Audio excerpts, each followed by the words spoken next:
anak-anak, coba perhatikan gambar di samping ini. Bagaimana pendapat kalian tentang kondisi lingkungan yang ada di samping ini?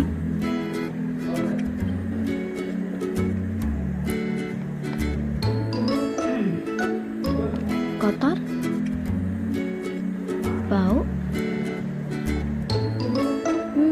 Tidak suka? Atau tidak sedap dipandang?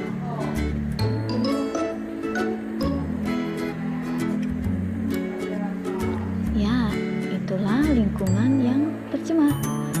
Apa sih pencemaran lingkungan itu?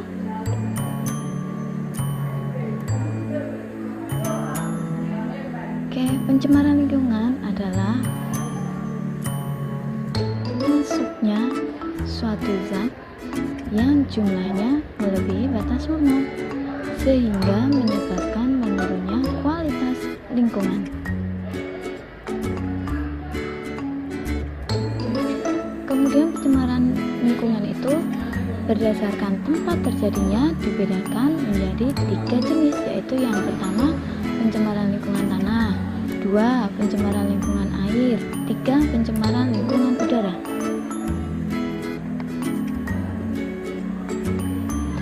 Oke, kali ini kita akan bahas tentang pencemaran tanah.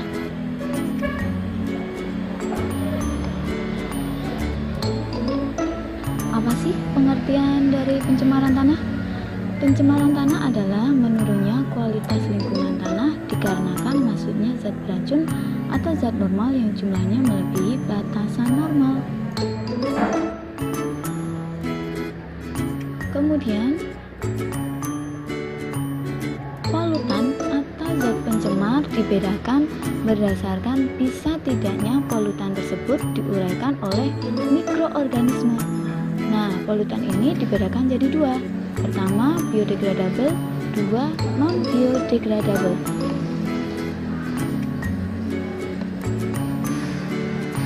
Jika kalian mengamati lingkungan, kemudian ada contoh polutan seperti gambar di bawah ini. Nih, ada sayuran, ada buah-buahan. Kemudian dalam beberapa minggu atau dalam beberapa bulan, terus polutan tersebut hilang. Nah, jenis polutan inilah yang disebut dengan polutan biodegradable. Polutan biodegradable adalah jenis polutan yang mudah diuraikan oleh mikroorganisme.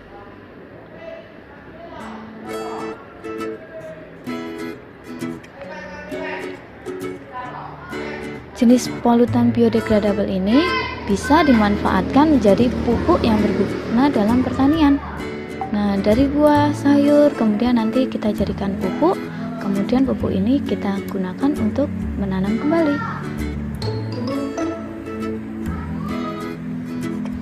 Jika kalian mengamati lingkungan sekitar, kemudian menemukan jenis-jenis polutan seperti pada gambar di bawah ini. Nah, ada botol plastik, botol kaca, kemudian ada kaleng, kemudian kalian amati lagi 1 bulan, 1 tahun, 3 tahun,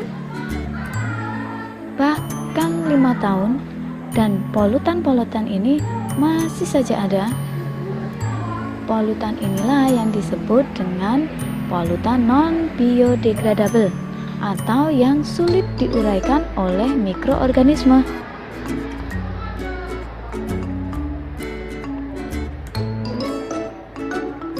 Nah, berdasarkan bahan pencemar atau asal bahan pencemar itu ada 3 jenis. Yang pertama polutan kimiawi, 2 polutan biologis, 3 polutan fisik. Oke, kita bahas tentang polutan kimiawi. Polutan kimiawi merupakan polutan yang berasal dari bahan kimia.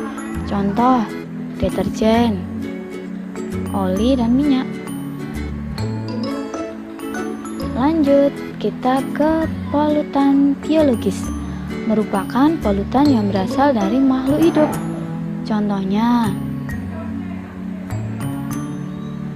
ada bakteri, ada jamur,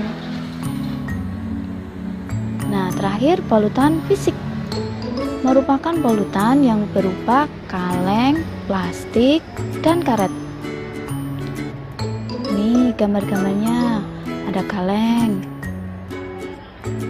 kemudian ada plastik, kemudian di sini ada karet. Ini sampah yang susah diuraikan oleh makhluk hidup. Kemudian apa saja sih dampaknya pencemaran lingkungan tanah itu?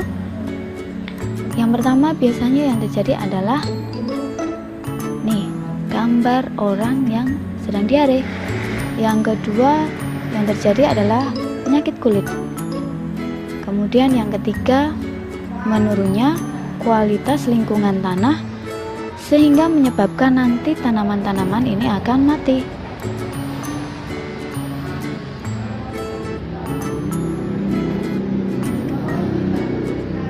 Kemudian bagaimana caranya kita menangani polutan tersebut? Yang pertama, jangan lupa membuang sampah pada tempatnya. Kemudian kita pisahkan jenis-jenis sampahnya, ada dua, organik dan non-organik. Seperti yang sudah kita bahas tadi, organik nanti atau yang biodegradable kita jadikan kompos. Kemudian untuk yang non-organik ini akan kita olah atau kita tangani dengan 3 cara. Yang pertama, reduce, mengurangi penggunaannya. Yang kedua, recycle, mendaur ulang.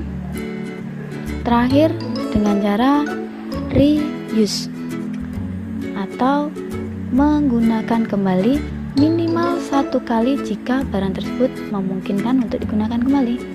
Nah, sekian dulu pembahasan kita kali ini tentang pencemaran tanah.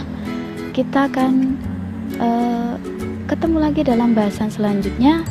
Tetap semangat dan salam belajar.